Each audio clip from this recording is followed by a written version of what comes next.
I'm David Ryan, freelance journalist and author covering the crucial Hartlepool by-election, and this is the SDP campaign. Members of the public, members of the press, and our friends, welcome to this Social Democratic Party Action Day in Hartlepool. We have parked our tank on Labour's lawn and we intend to run them over into the sea. Not literally, that's purely figurative. Today, we have a real spectacle for you. We have our fantastic parliamentary candidates, David Bettney, here to speak to you. We have the excellent raconteur and intellectual, inebriated in vodka, Rod Liddle. But, to start, it's time for us to lay out our mission. Why are we here? Who are we? There's one man who can answer that question and can answer it in a cerebral way that very few are able to put in public life. This is the man that is the leader of our movement. The man who has brought our party to its current heights. And the man who is formulating a vision of Britain that this town wants. It is my absolute pleasure to welcome the leader of the Social Democratic Party, William Clouston.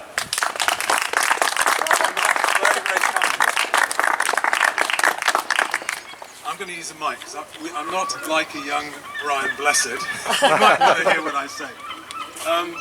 Wonderful to be back on the Headland. Fantastic to be back here, and also fantastic to be with you all. Because let's face it, over the last 12 months, it's a long time. You know, you think back to Leeds 2019. It's a long time, and just to be with you and to say a few words is a pleasure. So, thank you very much for turning up. I'm just going to make 5 basic points before handing over to Dave, our candidate. The first point is about the Red Wall, because this is the Red Wall. This is a phenomenon of Labour losing its heartland seats gradually. And I want to correct an error that is a misplaced error. People that aren't thinking about it right. People think, we're inclined to think about the Red Wall in terms of swings. We think it's a swing away from Labour to the Tories and it'll somehow swing back. It's not a swing. This is a cultural rotation. It's not going back.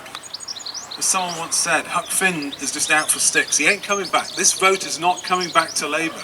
The question is who gets it in the end and who deserves it. But it's a swing. It's a rotation. You see these phenomena in politics. Up and usually about every generation. It's hard to think in Strathclyde that in the 50s there were many Conservative MPs. It's hard for Americans to think that the Deep South, in the 40s, 50s, and 60s was held by the Democrats. Nowhere near now. Likewise in Scotland, the SNP has taken all those seats off Labour, and again they're not coming back. So what we're witnessing isn't a swing. It's a rotation, and it's been a long time coming. The second point I'd like to make is in this election, this by-election, Labour is going to lose, and it deserves to lose. Again, this has been a long time coming. 11 years ago, Gordon Brown insulted a lifelong Labour voter, Gillian Duffy, a Labour supporter and voter. He called her that bigoted woman. He said that because she was concerned about immigration. This has been a long time coming. You've got Emily Thornberry ridiculing people that have the temerity to display a St George's flag. Yesterday, on St George's Day, on social media, you had many Labour supporters ridiculing people that were celebrating the day and saying they were racist and xenophobic for doing so. This is a Labour Party completely detached from its core traditional supporters. This has been going a long time. And this election is going to be telling for Labour. When you see Starmer's reaction to this, when advisors tell Starmer to get in front of a British flag, I would say, listen mates, it's too late. If you cared about this country and its ability to govern itself, you wouldn't have spent 3.5 years trying to deny the biggest democratic vote in British history. You wouldn't have done that. Again, it's too late.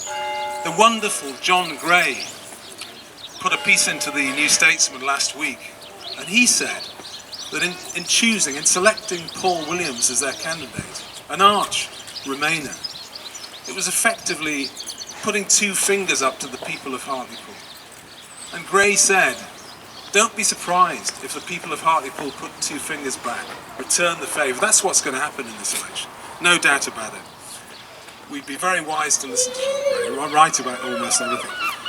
What amazes me in terms of the relationship between its traditional voters and the Labour Party is how incredibly loyal they've been. It's taken literally until 2017, 2019 for people to say, look, I've had enough of this party. It hasn't got our backs. It doesn't share our values. And therefore, it shouldn't have our votes. I don't mind Keir Starmer getting the votes of the university towns. I don't mind him getting the votes of cosmopolitans. The only cosmopolitan votes we want is the ones in the pub up there, the cosmopolitan on the Headland. That's what we want. I don't mind him getting those votes. He can have those votes. What he can't do is try and have the votes of people that don't share his values. And that's why he will lose this election. Thirdly, third point I'd like to make is that the Conservatives are not the answer. They're not the answer to any serious question about what towns like Hartlepool need. We know what we'll get from the Conservatives because we had it for basically 40 years. We've had a type of Thatcherite free market economics that prioritises services in the southeast, and it prioritises the city, and it neglects and shows total indifference to industry. And industry is what built towns like this, and industry and the industrial job is what supported families. And to destroy industry in the way that Conservatives have done, and to show complete indifference to that, is not acceptable. They may win this by-election, but they don't deserve to. Another thing that Conservatives have shown complete indifference to is trade deficits. It's a little clue. If you deindustrialise, if you take your industry down from about a quarter of the economy to down to something like 9%, it's a little clue. You might run a few trade deficits. And if you run trade deficits persistently like this and show complete indifference to them, you will end up getting poorer. And you can see it. That's why we've got economies in the north of England and the industrial towns that are hollowed out. That's why we haven't got any industry, because the people that run our country don't actually care about this. What you need to do is elect people that believe that we can do it, that believe we can get manufacturing back up to something like 15 or 20% to provide good jobs. We need to do some reshoring. We need to get some of those jobs back from Southeast Asia, where people are working in near sweatshop and slave labour conditions, which is not acceptable. But to do that, you need a government that actually believes we can do it. What the Tories have offered us, you're going to get more of if you elect them. What they've offered us, basically, they've replaced an economy based on production, productivity and manufacturing, and replaced it with an economy based on debt. They've broke the records, the Conservatives. We have record household debt. We have record personal debt. We have record government debt and corporate debt. You can't go on like this. Eventually, you've got to deal with it and reindustrialise and get some decent jobs back. That's what we need. You need to elect people that actually believe in it. If the pandemic has taught us anything at all, it is that national resilience in manufacturing is actually quite important. They're lucky. The Tories are lucky that the sectors that have saved us in this pandemic we happen to have industrial capacity and resilience in them. But without those, we'd be scrabbling around just like we were with PPE equipment and begging other countries to help us. You've got to have an economic strategy, an industrial strategy which is based on resilience, national resilience. There has to be a domestic focus which puts training and jobs first. The fourth thing I'd like to say is don't expect either of these major parties to change. It's not going to happen. We've got friends in the Labour Party, in Blue Labour, that are trying their best to get the party to realise and to smell the coffee and wake up to what's happening. I don't actually think they've got very much of a chance. Likewise, in the Conservatives, there are one or two people, Danny Kruger and other people, Red Tories, that are fighting the communitarian fight within the Tory party. But honestly, it's not going to happen. Which leads to my final point this morning. If you want a patriotic, economically left-leaning, sensible party that has some respect for cultural traditions of this country, there's no good relying on other people. You've got to build it.